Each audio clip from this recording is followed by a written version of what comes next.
Guys, hope you're very well. In a second, we'll be joined with Felicity Morgan, Flick, as she's known, talking all things what women want. And you guys are more than welcome to fire away with all questions that you've got, and we can ask her, and we'll make it a bit of a conversation. Benny, welcome. Joey. Oh, some solid crew popping on now. Hey guys, just waiting for Flick and then we'll bounce. Trent, Erica, welcome. Any questions you guys have got, keep them in mind. The more, Genoa Van Kecken, welcome. The more interactive this is, the better. So we are all for questions, thoughts, comments. Fire away with all things below. Genoa, no doubt, mate. No doubt about you.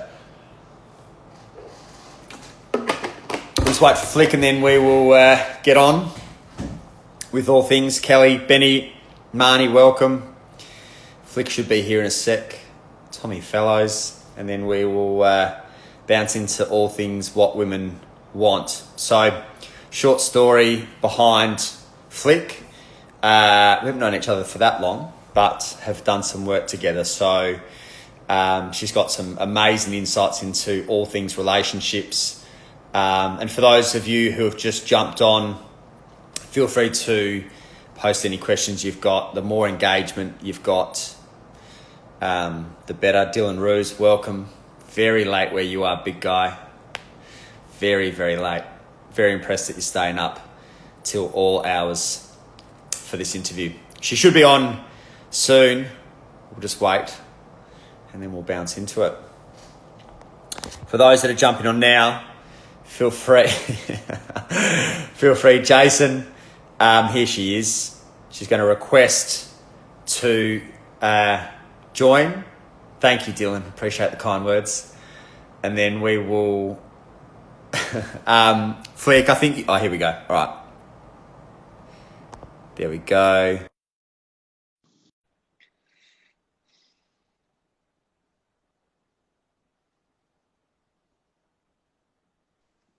Hey. She's worked it out. Yay. I was like waiting for like some message in my inbox, but nothing came. Nah, none of that. Welcome. Thanks for joining us. Dylan's actually stayed awake. It's 12 o'clock at night where he's so excited about the chat that he stayed awake. So hopefully we can provide everyone with some beautiful insights. Exciting. So we'll rip into it in a sec, but to give people a 2-minute spiel on you, what's your story and how have you got to kind of the interest that you've found in terms of relationships and NLP? Oh my gosh, so much. But pretty much I grew up with a pretty bad relationship with men.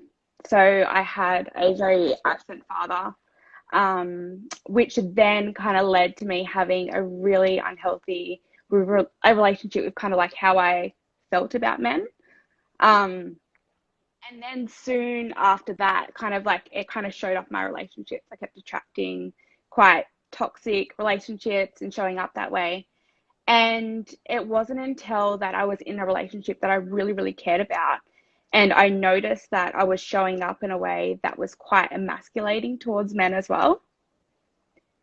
And I kind of decided to do something about it. So I learned about men, women, relationships. And then as soon as I started learning, I got addicted. And now, after studying NLP and learning about men and learning about women and not like treating men like the ideal woman, which we've been looking at as well with Alison Armstrong, changed my life. Perfect. We might even start there. So just for context, we're both kind of studying the same stuff at the moment and back and forth in messages in terms of just kind of getting blown away by some of the work. But I'd be interested to know what is the biggest pickup for you in the work that we're doing at the moment. What's been like an aha moment or just kind of something that's really sunk for you? Do you know what I love? When I learned about diffuse awareness and men being single focused, wow, like for people who don't know, and diffuse awareness, so pretty much as women, our environment is constantly loud. Like literally everything is always screaming at us, and it's very hard for us to kind of silence our environment. And with men being very single focused, they can kind of only give their full attention to one thing at a time, which is actually really cool because they tend to get things done, and we kind of tend to multitask and get not as much done. So yeah, this is massive as well. This is, I would have gone down the same path in terms of this being the biggest thing. So I was on a call last night with a group of women talking about the same thing. Like, how many women get like furious because their bloke's kind of not listening, but not knowing this single focused element of like, if he's at work and his single focus is on his mission, which is a big part of the masculine, and you're like trying to get his attention, it's so easy for you to feel like you're being disrespected or like he doesn't care. But knowing the whole single focus thing was like game changing. I think for like every male feeling like, oh my God, like I'm not the worst listener, or you tell him, Nathan, or for females going, oh, it's not that he doesn't love me or that he's being disrespectful. He's just in his single lane. A massive piece for sure. Yeah, because I feel like as women, then we get into the stories and it's like, I'm not pretty enough. I'm not attractive enough. I'm not interesting enough was a big story that I used to tell myself, that I'm annoying. So when I would try to have a conversation with my partner, in the relationship that I was talking to you about in the past, I used to actually think that I was annoying. And that was a story that I told myself, because whenever I would, want to talk to him, it was either always in transition time, which is a whole new type of conversation, but either in transition time, or he would already be focused on something. Yeah, perfect. So let's explain that even further, just for people, because I think this is really liberating for blokes and super insightful for women. So thanks, Marto. So this piece is actually a game changer in terms of the single track mind and also the transition. So I'll get you to explain it and then we can kind of unpack it a bit. Yeah, so transition time for men, it's either usually going to and from. So they would need to, for instance, work from home. So work to home, they would need that transition time. Oh, my phone has just gone blank. And as women, when we get home from work, we kind of, we're walking down the hallway, we'll pick up the jumper that's kind of already on the floor. We may like unpack the dishwasher at the same time, and then, walk in, take our shoes off, and then we're already cleaning up something at the same time because we're diffuse awareness. So meaning that we can see kind of like everything that's going on in our environment, where a man will kind of just come home, and if his mission is to relax, that is all that he cares about at that moment, because he wants to do just to relax. He will literally just walk in the door and go straight to the couch and need that downtime, that transition time to go from that doing mode to just being, which is what us as women, we want our man to be in the being mode. So being able to actually be with us instead of that doing mode as well. So it's actually what we want. It's perfect. So to kind of even take that a step further is that transition mode for blokes is very much a mind numbing period. So they don't need accountability. They don't want to have to think. So often, the example that you and I got in the studies that we're learning is if they're catching the train home where they don't have to think and they can just relax, then potentially that is their transition mode. But if they walk in the door, like they've driven home, they've walked in the door and you like are at them, they haven't had that transition mode of like going and getting the tie off, going and having a shower, going and sitting in the garage and playing with the car and having a beer. So the Yeah. transition time can vary depending on the bloke, but to like come at him 1,000 miles as soon as he walks in the door probably isn't going to kind of work that well. So understanding the single file in terms of when a bloke is focused on one thing, that's his thing, like he's focused, and the transition time is an absolute game changer, I reckon, for so many people. Totally. And can I just add on that as well? Do you know what I think is pretty important to add as well? If women are in a job that they play a very masculine role in that job, so they're doing and, you know, they're leading, so they're leading a team, they actually need that transition time too. And that's something that I have to practice. Every day I do have a transition time. Yeah, that's perfect. So on that, this is really good.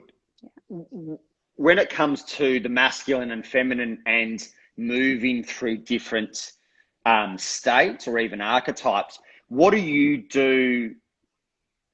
Do you have like a ritual or an anchor that helps you kind of transition from girl boss mode, which is very much your work mode, into a more kind of feminine mode, if that's the space that you're kind of dropping into? Yes, I do. So I actually have a Spotify playlist that I play. It's called Acoustic Soul. So it's like really gentle, soothing, like flowing music. And I usually put that on. Another one for me is going for a walk with like no music, literally just like kind of being in nature. Even just 10 minutes is all I need. Just having sun, being out in nature. And that's kind of like my transition time. But if it's at nighttime and I can't go for a walk, shower and putting music on, kind of like being with myself for like 10 minutes, 20 minutes. So I always do make sure I do have that transition time. And if I don't, I find that I'm very tense as well. And I'm not as open. Yeah. So what was the difference for you? Because this is, I wouldn't say necessarily a new revelation, but what was the difference for you between pre-understanding like how you get in and out of the masculine and the feminine, and post, from a dynamic when it comes to relationships? How does that look different now? How it looks different is knowing when I am in my masculine versus femme. So actually having the awareness around it and going, oh, I'm feeling quite drained because I've been in my masculine all day. Because it's quite draining for us to be in our masculine all day, to be leading and, you know, to be, you know, constantly in that lead mode, I think is probably one of the biggest things that are quite draining for us. And knowing that now that I can create awareness around to switch it has been the biggest game changer for me. So yeah, the awareness around it probably been the biggest thing. Is there anything for you that's, you know, I find the masculine and feminine really interesting. Is there anything for you when you look at previous relationships that had an impact on your ability to surrender into the feminine, whether it's the kind of mum-daughter dynamic that dad-daughter dynamic that you spoke of before, or early relationships? Is there anything that you've noticed, because you've done a lot of work, is there anything that you noticed patterns around, oh, I couldn't surrender into my feminine because of A, B, and C? Yeah, so I would find that I felt I couldn't surrender, and I didn't actually know what it was at the time. But looking back, I dated men who wouldn't do what they said that they were going to do, and I didn't understand why I felt like I couldn't trust them. But I tended to have, if I look back on my relationships, I did always date men that didn't have a purpose, that were quite easy to be distracted and kind of led off their purpose. And I also found that I would love test them to make them do that too. I think, I'm trying to think which book it is, but I think it's a pretty common theme where females will test blokes just to see like how solid they are in their mission and whatever else. And if you get rocked, then it's just that little like, interesting. Where did I read this the other day? And gosh, it hit me hard. It was like, women will try and change you, but then if you change, we won't like how easily that you were changed. And I was like, yes, that's actually so true. Yeah. Yeah, that's a very good point. It's a really interesting point that you talk about men following through on what they say they're going to do, which is obviously an integrity piece. If you saw that now, how would you approach it? If I saw a man not following through on what they said that they were going to do, for me now, it's something that I'm quite aware of, and it does cause that mistrust. It really still does, because what it kind of says to the feminine unconsciously, I think it really is an unconscious thing, is if you're so easily distracted, how can I trust you? How can I trust for you to lead me when you can be so easily distracted off your path, right? So what does that say in our relationship, that if your relationship with me, if you're easily distracted, what does that mean for us? That's good. That's really good. Yeah. So, because the other thing that it can be important is to even bring it to the person's awareness. So if it's, because it starts small often, do you know what I mean? It's like, you said you were going to take the rubbish out. You said you were going to, fill the car with petrol, and just bringing it to their attention that integrity is really important. And I think from a bloke's point of view, if you were to explain, integrity is really important to me because when you're out of alignment or when you're out of integrity, I feel like I can't trust you. And then that'll bring it into his kind of consciousness, and he'll really be aware of it. So it is something that for the blokes that aren't aware of the importance, that maybe, for some of those that are listening, that you can bring it to light of like, integrity is really important. And when you say something and you don't follow through, there's a little kind of dent in my trust in you, and obviously my ability to surrender into the feminine as well. What would you tell your, are you going? Yeah, so I just wanted to add on that. What I think that I also do, because I co-parent with my kid's dad, right? So we still have that type of that masculine, feminine, type of relationship, is encouraging when they do follow through with what they say they're going to do as well. I find that super helpful as well, because if you start building that at the start,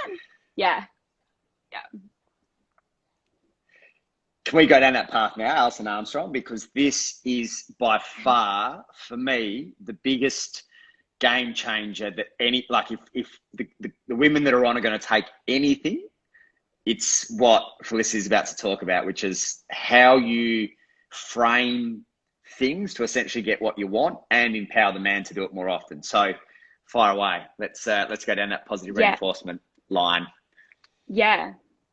So it's pretty much what you just said, though, but it's about encouraging what they're doing rather than creating awareness of what they're not doing. Because as soon as you're creating so much awareness about what that man is not doing, straight away that man's going to feel like he's not providing, and that's emasculating for the man.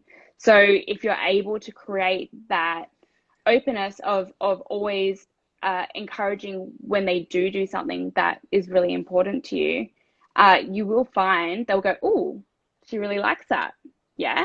And you can talk about what that provided you. Yeah. Then they will do more of that quite naturally. Yeah.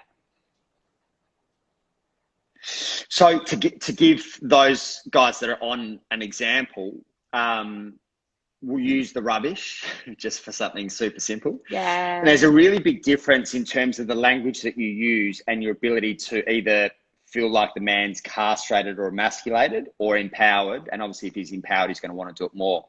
So what that might look like is, oh, babe, you forgot to take the rubbish out again. Like, fuck, as if he's going to feel empowered to do that. Or changing it around and going, I find it really sexy when you take the rubbish out. Something simple like that. He'll be like, fuck, I'll take the rubbish out 5 times a week. Like if he gets that type of positive reinforcement. So the way you word it is super important if you want to get a bloke to do something for you.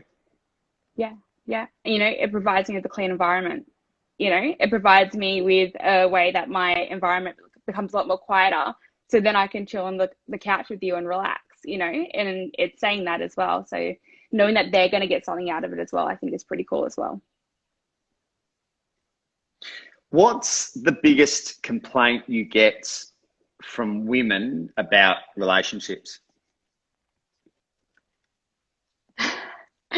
Them taking on the masculine role. Yep. Them feeling like they're Interesting. taking on the masculine role. Yeah. How about you? What do you get? Not being seen, heard, or understood properly. Yeah. Yeah. I think those two things are pretty big. So let's unpack both of them then. Yep. What does a guy need to do? So the first example we gave is by far, I think, the most brilliant, simple, but also hardest, is do exactly as you say you're going to do. So from an integrity point of view, that's really big. What else do you see as recurring themes with guys that they're not doing, which makes it really hard for the feminine or the female to surrender into their feminine? Why the females jumping into that masculine so much? I think that it can start really easily at the start of the relationship, and it could simply be a couple of times that, once again, just to dive back into, say a man says that he's going to do something and that woman goes, okay, he's already got that sorted. Yet if that continues to happen, that feminine will feel like she needs to pull out her masculine energy to create that safety for herself. And the more that gets pulled, the more the man will fall into an energy as well, which then I think, obviously we know about, is the polarity. And then there becomes this sexual disconnection as well, which I think is probably one of my biggest things that women come to me with as well, is there's no sexual chemistry. So I think that is probably one of the biggest things that people come to me about. Yeah. Should we go into polarity quickly, just so people understand what's happening with that sexual chemistry? I think we need to speak about that in order to speak about, for them to kind of understand what is actual importance of, having someone sitting in their masculine and someone sitting in their feminine, and not having that come together too much, or go like this. Perfect. I'll let you fire away. Okay, so polarity pretty much means opposite. Yeah. So meaning that when a man comes in their masculine, generally when people first start dating, there's quite a good, strong sense of polarity if there's sexual chemistry. So woman generally is sitting in their feminine, man is sitting in his masculine. However, a lot of the times when people get into relationships, and especially when they go into those big relationships that just go, we're inseparable, right? They start becoming closer and closer and closer together because they start to becoming alike, for lack of a better way to explain it. So if you want to think about, you have the average of the 5 people that you hang around, and you're spending all this time with this person, and you're not getting that time away from them as well, which a lot of people do. I find that super common, especially in family dynamics as well, people with kids, right? So family, they just come closer and closer and closer together, where now, let's just say, for argument's sake, say the man is sitting 50% femme, 50% mask, and then the woman is doing the same. It's very hard for that sexual chemistry when there is no polarity. So there's meaning that there's no somebody completely sitting in their masculine, and there's not somebody completely sitting in their feminine as well. That was well orchestrated. So with that, lots of hand movements. I'm Italian. There was a lot going on. Yeah. So there's actually a lot to be said for encouraging a guy to get around his mates more often, because often, again, a theme that I've seen over however many years is the female constantly wanting to draw him in closer and closer and closer. And then, in 24 months is actually kind of, almost repelled and disgusted by the fact that he's what she found really attractive in terms of that polarity is actually worn off. So to keep that in mind of, like, it's really important to keep strengthening that's polarity, and whatever that looks like for you in terms of strengthening your feminine and being able to sit in that, and for him to be able to strengthen his masculine and sit in that as well. Super valuable. Part 2, question I number love 2. that. You ready? Yes. Seen, heard, and understood is probably the most common theme I reckon I get in terms of females struggling with that. So how does that look from and I assume you get a bit of that as well. How does that look from your side of things, and what can a guy do to encourage that or to allow that to kind of flourish a bit more? I think what's really important, and I get this too, and I feel this as well. I feel a lot of men don't actually just listen to listen. They listen to problem solve, which is a very common theme with the women that I work with as well. A really cool tip that I speak to about with the men that I coach is actually asking us, do you need to vent right now, or would you like me to help you problem solve? And we will tell you. That's pretty simple there. Yeah, brilliant. Just that is, it makes us feel seen. Yeah. It actually makes us feel like, you know, if we say, I just want to vent, then you can actually hold that space for us while we empty out the meta report. Yeah. So for blokes, just on that, before you go further, is obviously the masculine and the male's very problem solver. So we go into Mr. Fix-It mode, and essentially what Felicity is saying is don't go into Mr. Fix-It mode unless she's really asking for it. And to be able to hold space is a super valuable tool that I'm guessing, based on obviously the feedback that you get, that not enough blokes understand the concept, or automatic their brain goes into that Mr. Fix-It mode. Yeah. You just cut out. So what else can a bloke do? I didn't hear anything. Oh, did I? What else? Yeah. What else can a bloke do to have you feel seen, heard, and understood? So obviously mentioned holding space, listening without the intent to fix. Is there anything else that kind of jumps out, or any other problems that your females struggle with around that? Yeah, I think another really good thing, if you feel that you don't have the capacity to listen to us right now, is to just tell us. I think that's really, really key. So not trying to do the half listen so you don't get in trouble, right? So actually just saying to us, hey, I've got 20 minutes left on this, and then I'm all yours. And we're like, oh, okay, cool. You know? So just telling us, so then that way we're not thinking, okay, he's not interested in what I'm saying. I shouldn't be angry at Christy from down the road. Okay, X, Y, and Z, like making up stories in our head rather than just tell us, instead of us making up a story as to why that you're not completely committed to chatting to us right now. Yeah, that's really good. Yeah. One of the things that works quite well is something called rituals of connection. And what that means, because we've spoken about, at the start of this call, for those that jumped on late, we spoke about blokes being very one track in terms of they can only do one thing at once, and obviously needing to transition out of work mode or whatever mode they're in to another mode.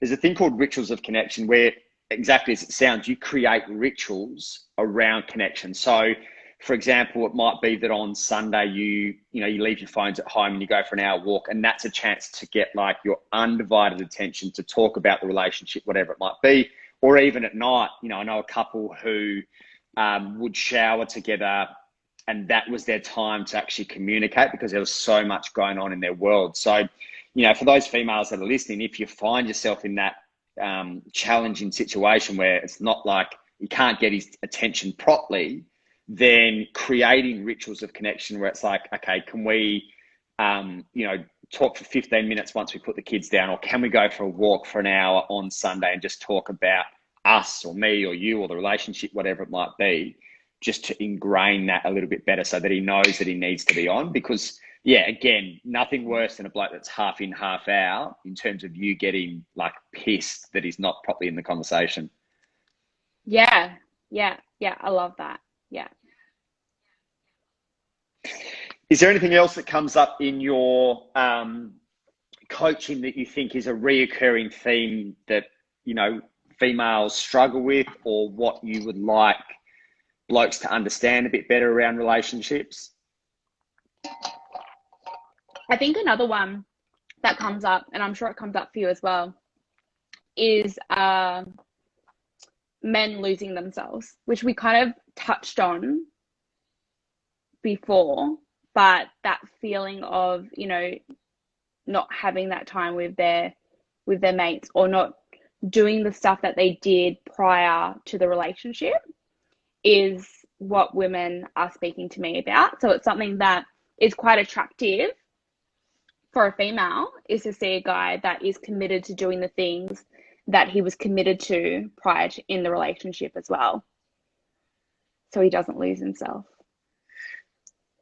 That's really interesting, because coming back to what we spoke of earlier, I assume they test that every now and then, as in like, oh, can we like not, you know, you always spend time with the boys, or can we not spend, it's like this test of like almost like a push and pull kind of thing going on to really test his character almost, and his integrity.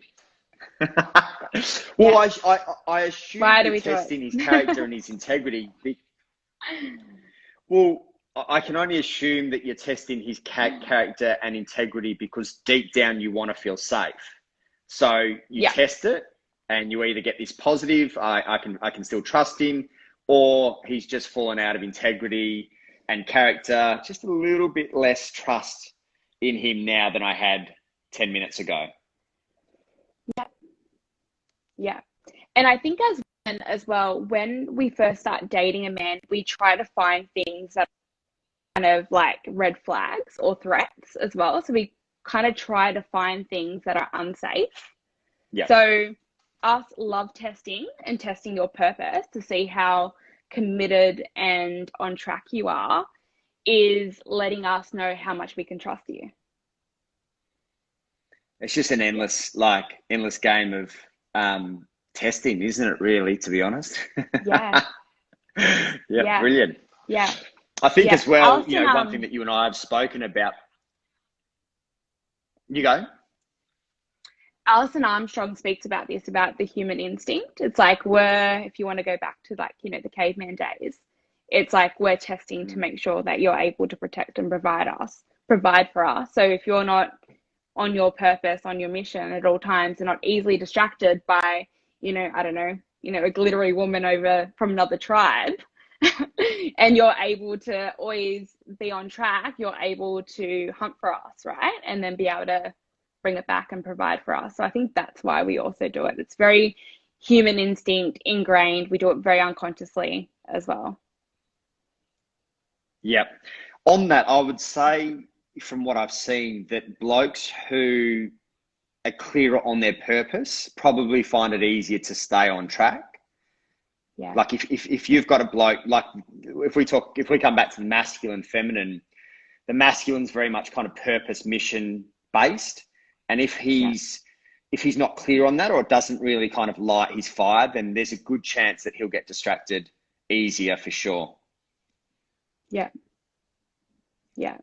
What would you what do you find attractive in a bloke now to say 5 years ago? I think 5 years ago, I'm going to say 7 years ago. Yep, perfect. 7 years ago, I was attracted to, I thought anger was passion, meant that anger was kind of that he loved me. Like I always kind of thought, if someone was able to fight others, they were able to fight for me.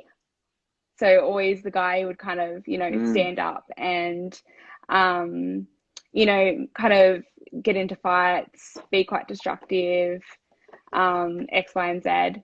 Where now I think is something that I'm really attracted to is a man with purpose. I think that's because I really did want all the attention. It's something that I craved so much when I was younger. I did want all that attention on me. Where now I am very attracted to a man who's, you know, very clear on his purpose. That way, he can grow, I can grow. A guy who is, oh, my phone just froze up. Wait a second. Can you hear me? I gotcha. Yeah, Okay, I I gotcha. forget what I was saying. You got me? Okay. All right. You're talking about, yeah. What was I saying? Oh, okay. Yeah. So probably, yeah, pretty much I would just say someone who is into self-growth. I think it's probably a big thing for me, or just being open to grow. Communication is a massive one. Honesty, integrity is probably one of the biggest ones, actually. Integrity. So yeah, you do what you say you're going to do. And yeah, I think now, I am attracted to a guy who's quite calm, but also really strong in their values Mm. and sticks to them, and is quite open with them as well. What else? Very different. I used to be very attracted to, yeah, very toxic masculine and, you know, very angry, very wounded, couldn't talk about their emotions at all. And I see that now as quite a strength. So vulnerability is probably a big thing for me as well. Yeah. Yeah. It's interesting. That's actually a really good point. It's probably behind things that I've mentioned so far, one of the biggest recurring themes that I find is how many females feel like they're big on this growth and the blokes just aren't. So I don't know if that's a recurring Yeah. theme for, you know, your followers as well, but there definitely seems to be this recurring theme of, for whatever reason, I think blokes probably go into their growth a little bit later, like their interest in personal development, although, you know, for a lot of guys, they just kind of never open that can of worms. But it's definitely a recurring theme of women, you know, probably more in their 30s than their 20s from the work that I've done, but like big on growth and personal development and really kind of scared that they'll outgrow or grow apart from their partners. So that's, yeah, it's not surprising you've seen that kind of come up as well. And the recurring theme around integrity. And it's interesting, isn't it? Like we spent 3 months researching what guys want and what they're struggling with and what women want and, you know, what they see, you know, struggles in their partners.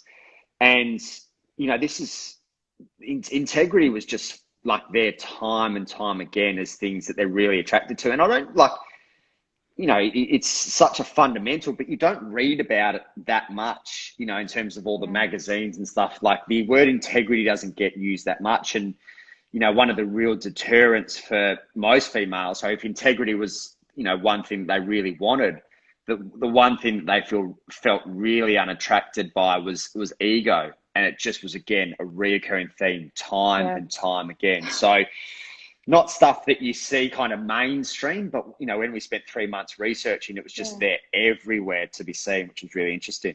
Yeah. Yeah. Which is why when you asked that question, I was like, what else? But it is that integrity and that vulnerability, I think, as well. And do you know what's interesting with what you just said, how you find that there is a lot of women saying that, you know, they're on the self-growth train and they want their man on it too. However, don't you find that sometimes the man wants to do it on his terms rather than us telling him as well?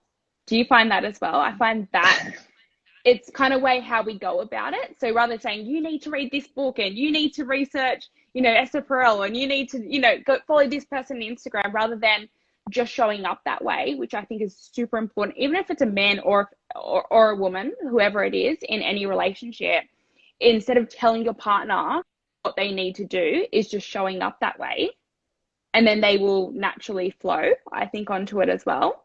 So instead of telling, actually being the person that you want them to be, and then letting them flow onto you. Well, I think one of the challenges for a lot of females, and I've picked my brain about this for a while, is firstly, that's like the most significant of points of like, how can you empower and inspire him as opposed to this like dragging, castrating, emasculating form? Because I think the reality is that most blokes feel inferior from an emotional intelligence point of view to their partners anyway. So if you're kind of talking about like, I'd love for you to read Esther Perel and Alison Armstrong and Brene Brown. He's already like, fuck, like you're already on a different like wavelength to me from an emotional intelligence. Yeah. And I'm already feeling kind of small with my, approach to emotional intelligence. But one of the really interesting things that I've found working with women and then often with their partner is the female can be saying the same thing to a guy for 6 or 7 years and then put them in a different context. I'm sure you've got the same thing. Put them in a different context.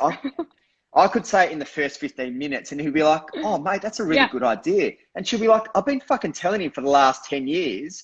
It took you 15 minutes to get your message across. So it's an interesting dynamic of like, I don't know if it's nothing to do with a lack of respect or an interest in their opinion, but there is something about when you're really close to someone. I don't know if, I'm trying to kind of process the amount of times that I haven't listened to my partners in the past as to what exactly it is, but someone else could easily say it to me. I'll be like, oh, brilliant idea. And then go back to the girlfriend. She'd be like, fucking hell, are you serious?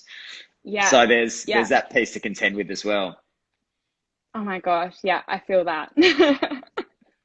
I feel that. Another thing that I was actually going to add that I just popped back up into my head now when you said, what's another way that men can help their female to feel seen and heard and understood? I think a big one, speaking for myself, but also for many of my clients, is validating their reality, even just a fraction of it. So I feel as women, we're really caught up in our emotions all the time and we make up stories in our head a lot. But just validating even just a fraction of our reality will disarm us so much. Just a fraction. I think this is something that's really this is really important. good. Yeah. Do you know what's interesting about that is, do you think what's important is to validate the story or validate the emotion, or do you need to validate both? Food for thought. Oh, I'm going to say both. The emotion is very key. I do feel like even just a fraction. So, I can see how that would upset you because I didn't take out the garbage. That's validating, that's a fact. Yeah. So it doesn't need to be that, it doesn't need to be that you're saying what they're saying is completely right. It doesn't mean that. Just validating someone's reality, I think can make someone not feel like they're deluded and not living in a complete different realm of reality. Yeah.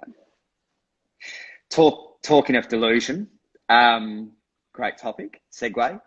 So two things that I find really interesting that are strong themes, and for some of the people that are on here, they may never have heard these terms before as well, is gaslighting, which I'll get you to go into if you're comfortable with.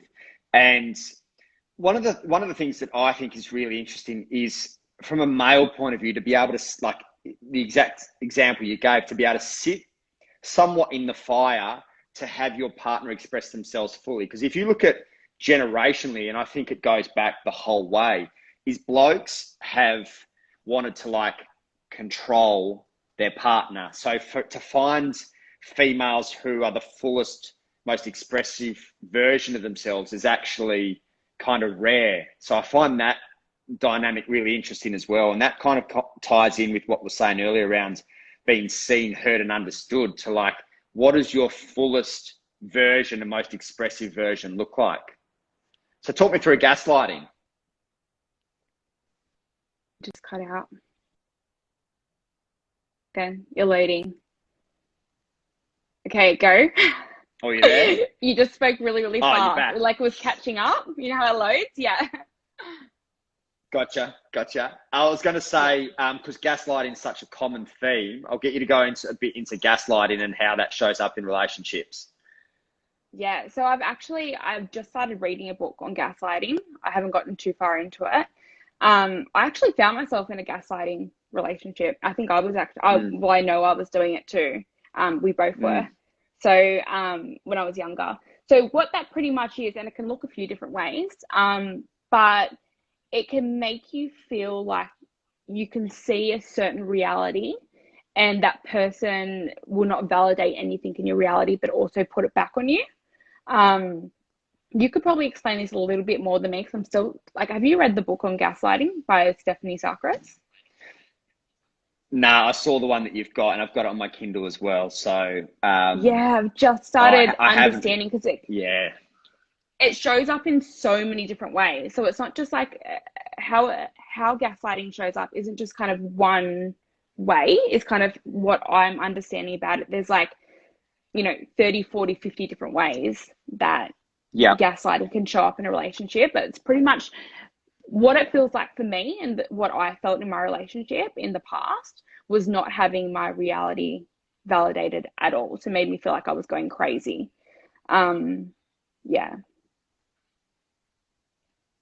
Yeah, that's pretty much it. And I think what I kind of want to preface what I'm about to say is that I don't think the majority of gaslighting is done on a conscious or a malice level. Like, I don't think, I would say this is more of a common theme for males than it is females.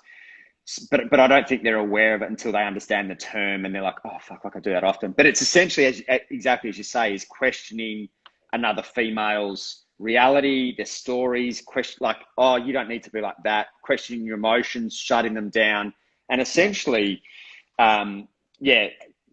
you leave, you can often leave those relationships like questioning yourself and like, fuck, am I going crazy? Like that happens a lot. So a lot of females will find themselves, if they go out and kind of have a look at what gaslighting is, a lot of females in particular will find themselves in a relationship where they're being gaslighted. And one of the things I would just be wary of is just bring it to the attention. Don't, like, it doesn't mean they're a bad person. Like I said, it's very unlikely that it's been done in a malicious way or even a conscious way, but it does get you really start to kind of get caught in your head as to like, fuck, like, did I not say that?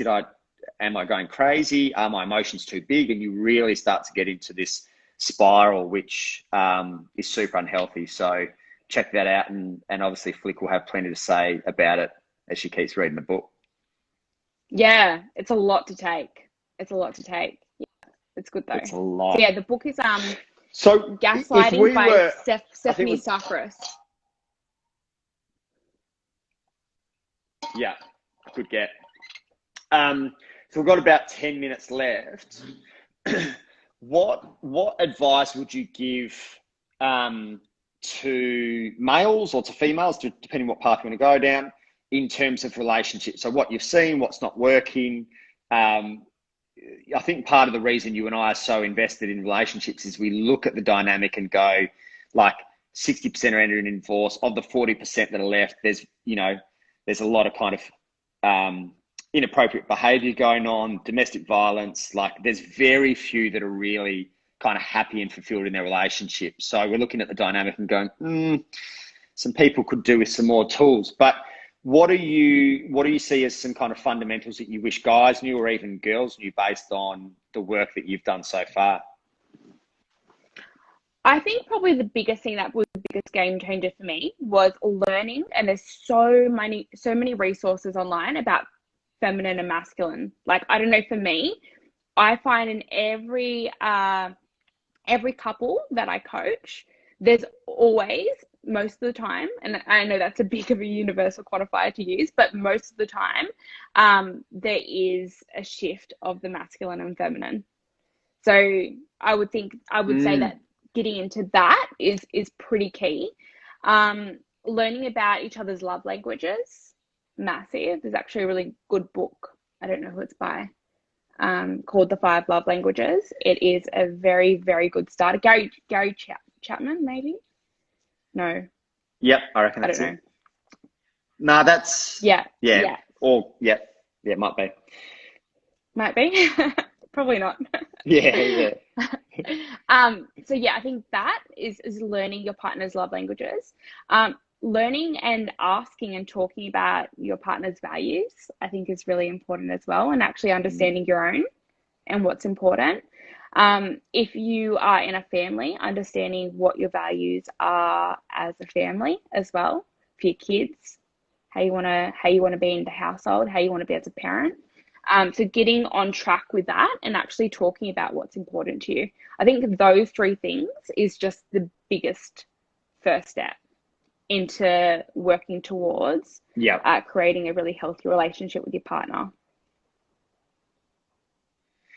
And what I'll add to that, which has been relevant to both you and I, is you can know everything about relationships, but your partner is still going to be the biggest mirror to you. So when you can know like books inside out, and then you get into a relationship and stuff that, you know, the terms that we use in NLP are kind of blind spots and barriers.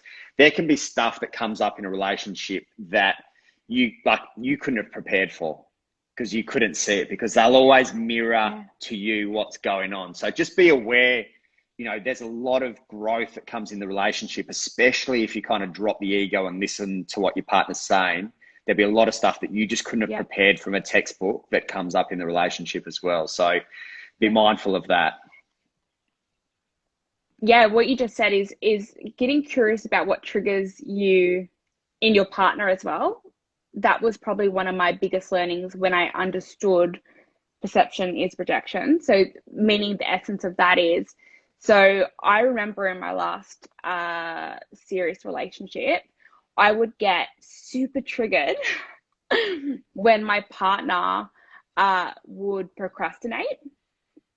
Super triggered, so triggered, right? And he would be quite lazy. And when I reflected back on that and I started doing the work about what triggered me, so every single time I would feel triggered, I would actually write it down. And after it, I would put just like me. Interesting. Just like me. Just like me. And everything that I felt triggered by was what I had in myself that I had really buried and pretended that I wasn't. Yep.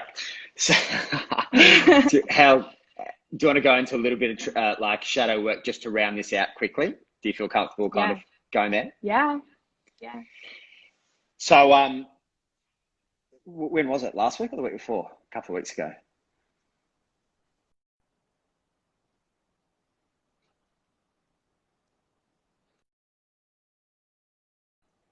Yeah, so we were talking. Yeah. Oh, sorry, I'm back. So we're talking a couple of weeks ago about shadow work, and for those that don't understand it, it's essentially the part behind you that you're not willing to look at. So, for example, if you are so fixated on being super fit and super lean, your shadow side might be, well, what is it about being lazy or a couple of kilos overweight or something that I have an issue with? So shadow work can show up so much, and it's always interesting to look at, you know, when you're triggered by someone or when you're making judgment, what is that saying back to you? So anytime you use those, it's worth like going, okay, so what is that saying about me? So Flick, do you want to kind of elaborate on the example that you just gave and what that looks like when you flip it in terms of kind of shadow work and stuff that comes up for you? Well, I'll use my last relationship as an example, and I got permission of him to use him as an example as well, to bring him up in this. He would have a tendency, he's worked through that now, but he used to have a tendency where he would never follow through, his words, not mine, with what he would want to do in life. Okay. So, and I always felt like he was always speaking about his dreams, but not doing them. And I would bring that out to him.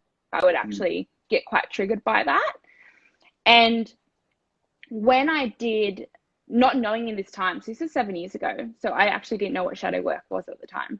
So I knew I was doing something. So understanding that, you know, what triggers me is something in myself. So perception is projection. So, but the shadow is, I guess, like the more deeper term for that. And then I sat with it. And as I said to you, I used to journal anything that triggered me. And then I wrote after it. He doesn't follow through with what he says. He talks about his dreams, but he doesn't live by them. And I put after it, just like me. And when I sat there, I noticed I did that so much. I spoke about all my dreams and ambitions, but I never followed through with them. And he was that mirror image for me. And as soon as I used that and I created that awareness around it, and then I integrated that within me and got, okay, I'm okay. I need to accept the fact that I've been showing up this way. What can I do differently? It changed not only me, but then I wasn't triggered by that anymore when he did that. Yeah. What's really good about that, and one of the things I've kind of applauded you on around this before is everyone who's in a relationship here, or anyone who's going to be in a relationship, you can take that however you want, and you can literally reframe it as an opportunity. So what I mean by that is, they talk about your 3 biggest triggers being business, if you're running a business, partner, and kids. And obviously for Flick, she's got all 3. So she's constantly being triggered. And what that would look like, your 2 options, option A, fixed mindset, is like finger pointing, they're annoying, they're frustrating, this is bad, this is, whatever it might be. Or in terms of the growth mindset and flipping that is, why is that making me jealous, or why am I angry by that, and taking it as opportunities to grow and expand and get to know yourself better. So you've always got the opportunity to frame it how you want. And one of my favorite quote every time I get fucking triggered by staff is, life will throw you people and circumstances to show you where you're not free. Like every time I'm like, oh, that's just the quote that I need to say to remind myself of, like, oh, I'm not free of jealousy, or I'm not free of anger, or I'm not free of, resentment, whatever it might be. So in terms of framing it, that just automatically comes to mind of like, okay, more for me to step into. So really important that you guys get to choose how you want to frame the stuff that comes up as finger pointing and projecting out, or a reflection of, yourself as well. Final thoughts, Flick, anything final that you'd like to add to the team? Yes. I think everything that was spoken about here, I think for people to dive more into the masculine, feminine, I know we keep talking about it, but I feel like it's super beneficial, is to get into that more. The integrity piece is key. And also on top of the integrity piece is knowing that if you expect someone to show up in integrity, you need to be showing up in that way as well. I think that's super important as well. Not just expecting integrity from a man, but also providing that as well, I think is really key. I think doing the inner work is super important as well. So there's so many free resources online, right? Yeah. There's literally, like, you go into YouTube and you could actually Google like what women want and just chunk away. And you could do so for the others as well. So I feel like we live in a society today, there's really no excuse. There's books, you've got Audible now, you've got so many resources to be able to do the work. And then, if you felt comfortable then to even expand on that, you could look at, seeing a psychologist, therapist, coach, however that feels right for you in that moment. Yeah.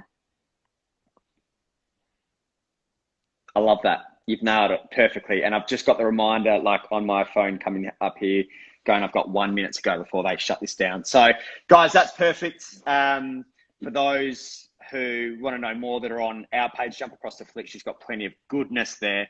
And we'll be back next week with Men with Momentum, and then the fortnight after that, What Women Want. Flick, brilliant. Thanks for having me, guys.